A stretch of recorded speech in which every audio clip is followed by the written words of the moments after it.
single day, like I've always done and always will. Passing these bills on the floor, making yet another stand.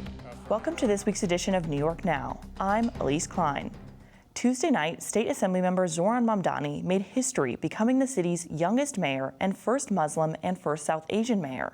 The 34-year-old Democratic Socialist and mayor-elect won the race by about 10 percentage points against former Governor Andrew Cuomo and about 43 percentage points against Republican candidate Curtis Sliwa, according to the New York City Board of Elections. Mamdani said in his victory speech, this win marks the topple of a political dynasty and the dawn of a better day for humanity. Mamdani's win comes after his grassroots campaign shocked the nation when he won the Democratic nomination in June, beating Cuomo in a political upset. This year's New York City mayoral race also makes history in voter turnout, officially hitting 2 million votes, which is the first time this has happened since 1969. We're going to get into the mayoral race, election night results, and what a new mayoral term will mean for the state. Politico's Nick Reisman joins us in the studio to break it all down. Thank you so much for joining us today, Nick. Good to be here. Well, we have a lot to get into, so I want to start with, can you tell me a little bit about, your thoughts on election night results? Well, I would say, first of all, it was not necessarily that big of a surprise that Zoran Mamdani is the next mayor of New York City. He was the Democratic nominee. It's really hard to lose as the Democratic nominee in New York City at this point, just given their huge enrollment advantage. Mamdani has become a national, if not global, political superstar. You know, he ran on this affordability message at a time when the Democratic Party is otherwise struggling with this identity crisis after Donald Trump won last year. So Mamdani is kind of offering Democrats this path forward. Obviously, his candidacy and nomination has badly split Democrats across the country and right here in New York. Governor Hochul endorsing him, her handpicked state chair, Jay Jacobs, declining to endorse him. You have moderate Democrats like Tom Suozzi breaking for Andrew Cuomo over his own party's nominee. So this did highlight the fissures within the Democratic Party. But it should not be a huge surprise that Zoran Mamdani is going to be mayor of New York, just given the built-in advantages he has, plus the political star power that he brought to an election where typically not a lot of voters turn out in a general election in New York City. This had huge turnout. More than 2 million votes were cast, and that is highly unusual for a general election in New York City, where these races are usually decided in the party primary. That's right. It hit about over 2 million votes, I believe, and that hasn't happened since the 1960s. That's right. And, Mamdani did really come up overnight because he was in the state assembly. Not a lot of people knew who he was. He wasn't on the radar this time last year. He was polling at around 0% or so. So this is a rapid ascent for someone who only recently, relatively, got into elected office.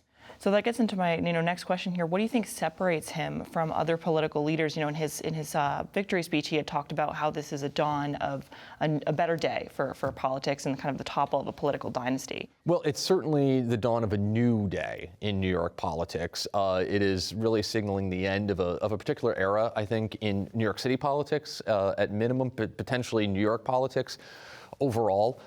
It is going to be a question how he's going to govern. We really don't know. He has zero executive experience. He's 34 years old. Again, he's been a backbench member of the state assembly for only the last couple of years. So we really don't know what he's going to be like in office. We did get something of a preview of it, I think, in his victory speech, which was perhaps a little bit more aggressive than I think a lot of people were expecting. During the general election, he was seemingly kind of moderating some of his views a little bit.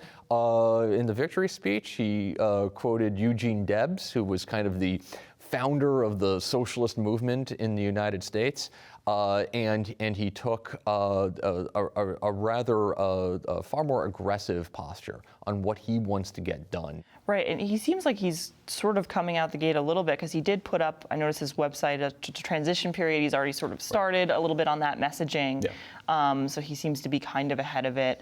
But do you think he will have support, in Albany when, being a new mayoral term, he did have, endorsements from several political leaders in the Democratic Party? Certainly he's going to have some friends in Albany, especially, I would say, in the state Senate, certain allies in the state assembly, but all eyes are going to be on Governor Hochul, who has the lion's share of the power when it comes to setting that state budget. The governor has said repeatedly that she does not want to increase taxes on very rich people and corporations in New York City. So that is going to be the initial tension point, I think, between Zohran Mamdani, his left-leaning supporters, and the governor, as she is running for re-election herself. Now, there are areas where they agree, like universal child care. That is an end goal that they both support. It's incredibly expensive. It's going to take years to implement. I think it's something like $8 billion on the high end. That is a lot of money as a recurring expense for the state. At the same time, New York is also facing federal aid cuts and reductions. So there are a lot of different areas where the governor is going to be squeezed heading into next year. So let's take a step back for a second. His political, campaign for mayor. What do you think his successes were? Because he really did, as we were talking about, come up, overnight and gained so much attention. Really helped turn out a lot of voters in this race. What were his successes? And do you think this could be potentially, a segue or inspiration for other Democrats as they head into their, midterm campaigns? Well, it was that kind of relentless focus on affordability. The cost of living in a really, really expensive city really resonated for a lot of voters. The rent freeze proposal that he backed was something that, while there's a lot of questions about whether that's going to have any sort of effect, whether he can actually implement that, it clearly drew a lot of people toward his cause. Quite frankly, also, the anti-Israel posture that he has taken over the years is something that I think also resonated with some people who were concerned with the war in Gaza and how Israel conducted that war. Nevertheless, you have a significant number of Jewish voters in New York City who were alarmed, quite frankly, of Zohran Mamdani's anti-Israel stance, and I think that drove a lot of votes for Andrew Cuomo in the primary as well as in the general election. So it's interesting that we're seeing now this shift of the Democratic Party, and we don't want to read too much into this, right? Because the Democratic Party nationally is considered a little bit more moderate. We saw moderates get elected in Virginia in the governor's race there, and even across the river in New Jersey with Mikey Sherrill.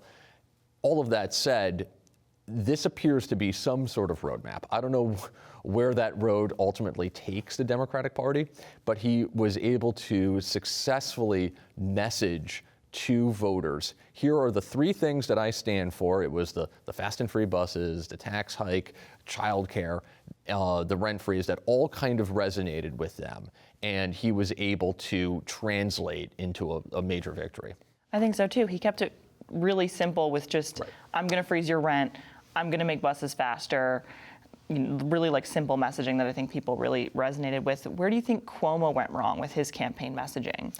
Well, during the primary, he painted this very gloomy picture of New York City as being overrun by crime. He seemed to be running a campaign that was perhaps better suited for 4 years ago, or maybe even better suited for the 80s and 90s when New York City was being ripped apart by the crack cocaine epidemic. And it was a message that was not really best suited for 2025. He only kind of late in the game picked up on the affordability message. By that point, it was too little too late. And then in the final week or so of the campaign, he appeared to be leaning into some of the bigoted attacks, quite frankly, on Zohran Mamdani.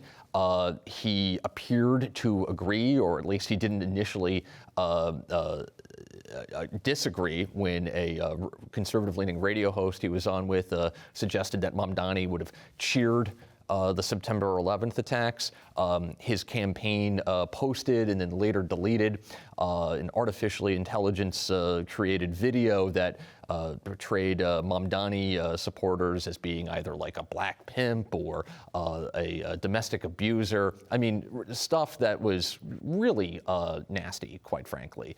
And ultimately, that video was blamed on an unnamed staffer. Sure.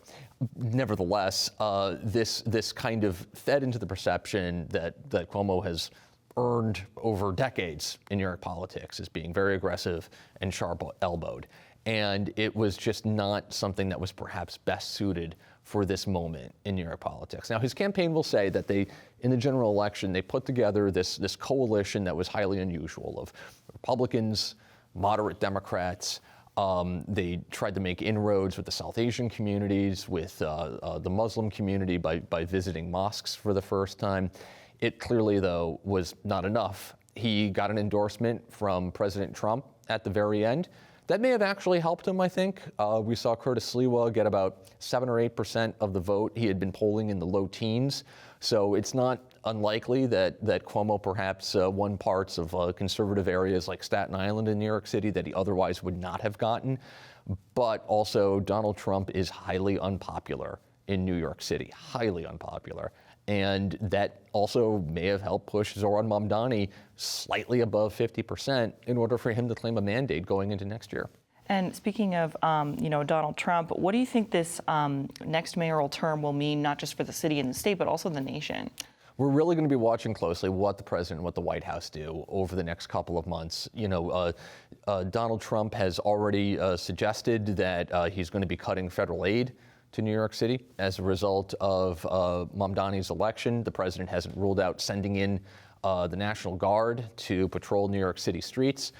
So the person that I think everyone's going to be watching once again is Governor Hochul. How is she going to be dealing with the mercurial president that she actually has kind of a good working relationship with over the last year? And how is she going to convince him you do not need to try to take over New York City as a result of a Democratic socialist being elected mayor? Because the NYPD has this, the state of New York has this, and she'll try to be this bulwark against Trump's effort to put his thumb on the scale in New York City. Well, thank you so much for sitting down with us, Nick. Unfortunately, that's all the time we have for today. Thanks. And we were speaking with Nick Reisman from Politico. And for more information and resources, you can visit our website. Again, that's at nynow.org. Now turning to another important topic. The state's hospice utilization rate has retained the lowest ranking across the country for about 10 years. We sat down with New York State Department of Health Commissioner James McDonald to talk about the state's hospice and palliative care system, the contributing factors to its low utilization rate, and what the state is going to do to improve. Here's that conversation. Thank you so much for joining us today, Commissioner. Yeah, it's great to be here. Thank you. Can you tell us about New York State's approach to addressing hospice care, and what does that entail?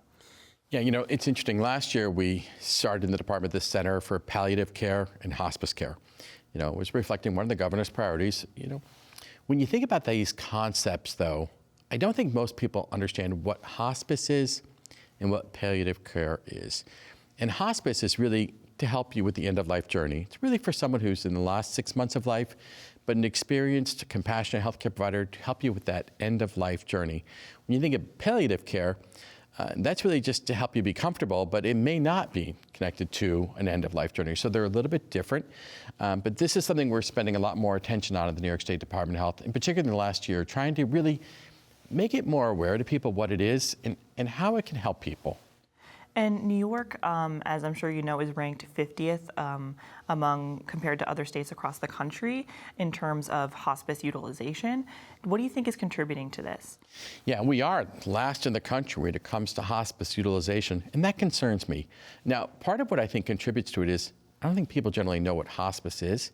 I don't think they know it's available to them, that it's covered by Medicaid, Medicare, and private insurance. And I don't think people understand, too, that hospice doesn't mean you're giving up. Hospice means you're being comfortable with someone to help them during this rather sacred journey.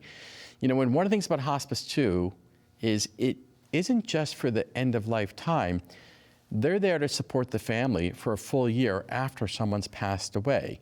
Because as people are going through the grieving journey, which is very personal, it's nice to have someone who can help you with that, deal with just some of the logistics of all that, and just help you get through the grieving process and give you the support you need. And I know for the few New Yorkers who do use hospice care, their stays are often pretty short, like about 1 to 2 weeks. And a lot of experts say that this really isn't enough time for people to get the full benefit of the hospice experience. Why do you think that of the few New Yorkers, why are people's stays so short? Yeah, so I think what's happening is people are entering hospice too late. In other words, there's sort of a recognition that what hospice is for someone who has 6 months or less expected to live. When you look at the national average, which is around 75 days, what I think we're seeing is people aren't aware of hospice, so they're not entering it. Now, some of it is healthcare providers could help people referring you to hospice, and quite frankly, entering the hospice philosophy, because hospice isn't a place. It can be in a hospital, a hospice, community hospice place, but it could be at your home. And hospice is a philosophy. But entering the philosophy is what we want people to understand. Hospice isn't about giving up. It's about having an experienced, compassionate healthcare professional guide you on this personal journey. You know, when you think about dying, it's an uncomfortable thing to talk about, but it's a journey all of us will take. But it's nice to have an experienced guide to help you be comfortable during this journey so you don't suffer unnecessarily. And my experience with hospice has been nothing but positive. Most people, when they experience hospice, you find like these are people who know what they're doing and they help you. And they help you during a very difficult time in life. And it's interesting, you brought up the, just awareness, people not necessarily being aware of what hospice is, what their resources are. But data also shows that some of the contributing factors is also just the culture in a lot of hospitals of, some doctors wanting to maybe be a little more aggressive and not presenting the hospice option until maybe, I guess, the very last resort. Is that something that your office is aware of? Like, is that part of it, do you think? I think it can be part of it, but I think it's also one of those things where, what healthcare providers are trained to do is listen to our patients. One of the things I've just noticed as I've navigated my own career, and, I'm a pediatrician too, but, I have engaged this end-of-life journey with several of my own patients. One of the things you have to do as a healthcare provider is make sure your patient feels like they're being listened to. One of the things that we as healthcare providers do is listen, but one of the things we want to make sure we do is we're not trying to push something on someone. We're trying to make sure people understand the resource. But one of the things that helps us as healthcare providers is, are you open to this idea? Because again, hospice is a philosophy. It's not necessarily a place. And really what we want people to be open to is the idea of someone who's an experienced, compassionate healthcare professional to compassionately accompany you along a journey to make sure you're comfortable during these final months. And I think entering hospice sooner than later isn't a bad idea for people because you get the full benefit of it. And data also shows that there are some, racial disparities that kind of play into this issue.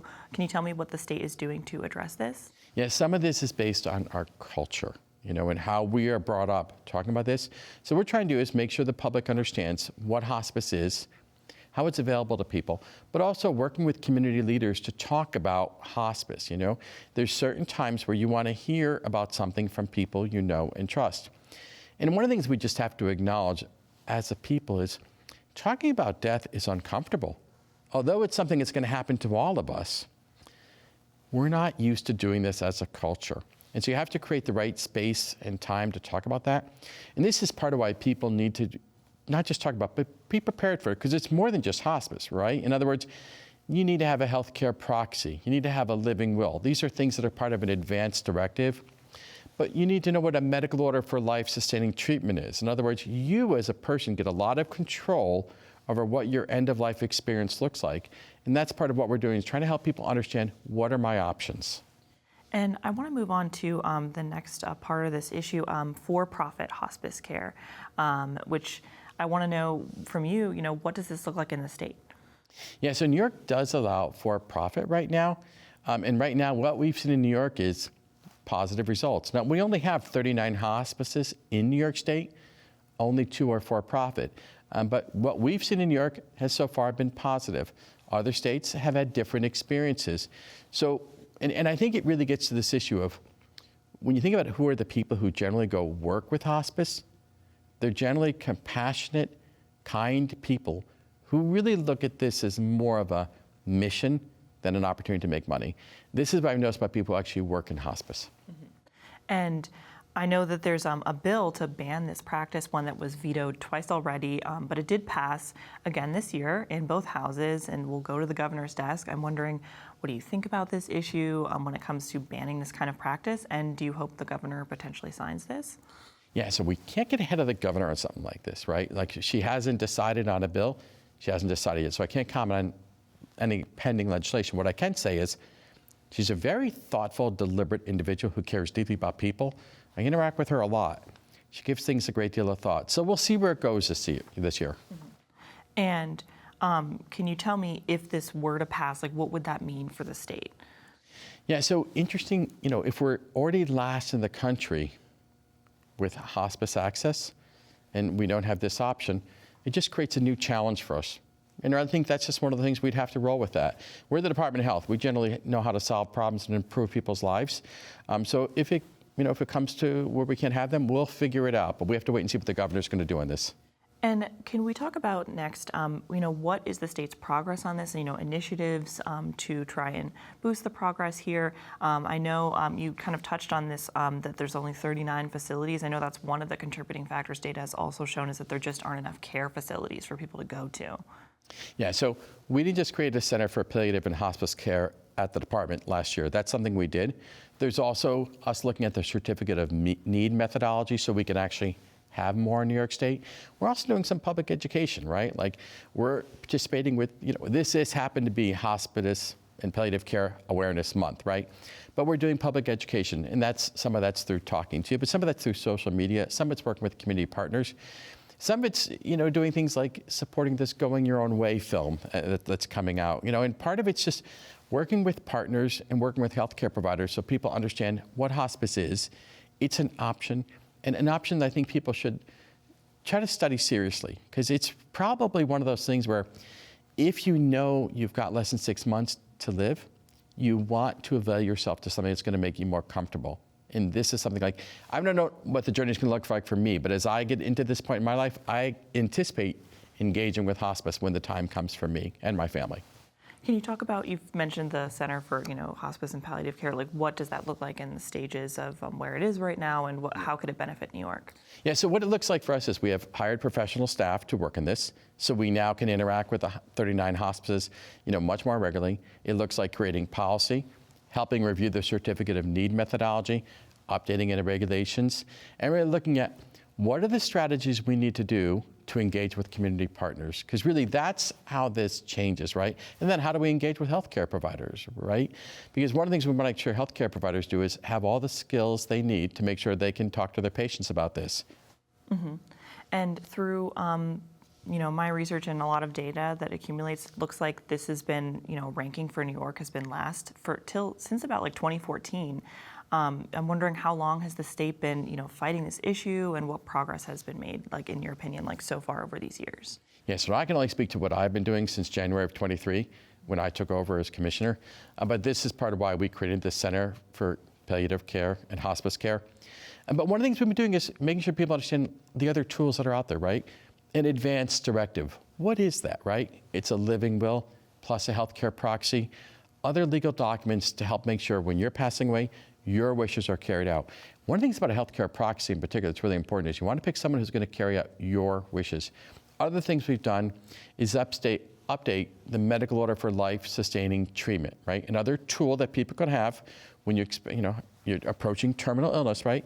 But making sure people understand what a medical order for life-sustaining treatment is. It's way more than a do not resuscitate order or a DNR order.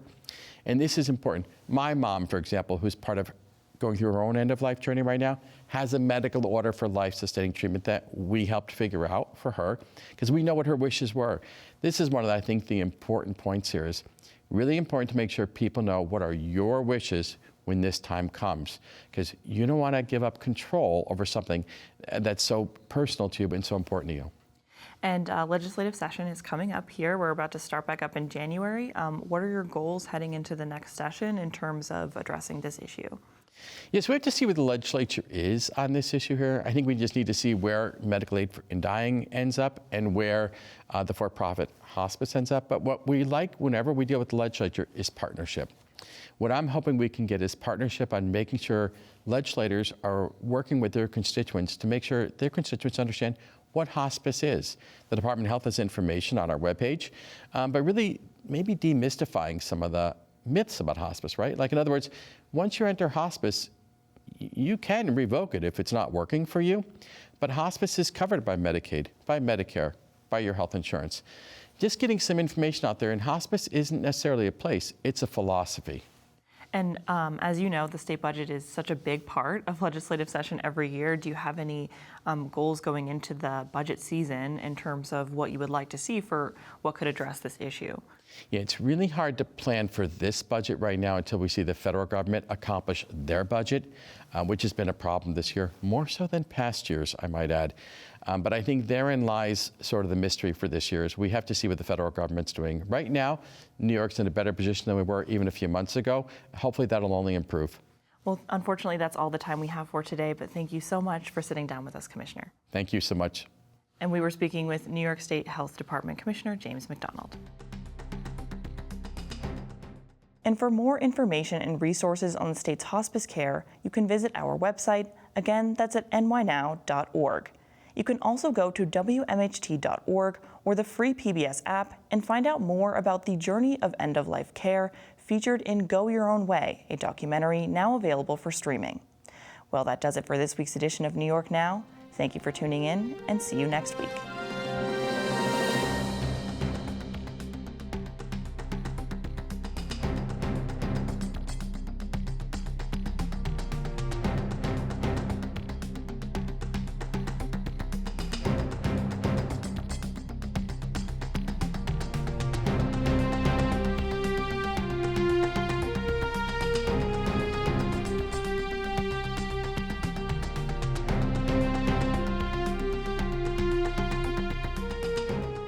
Funding for New York Now is provided by WNET,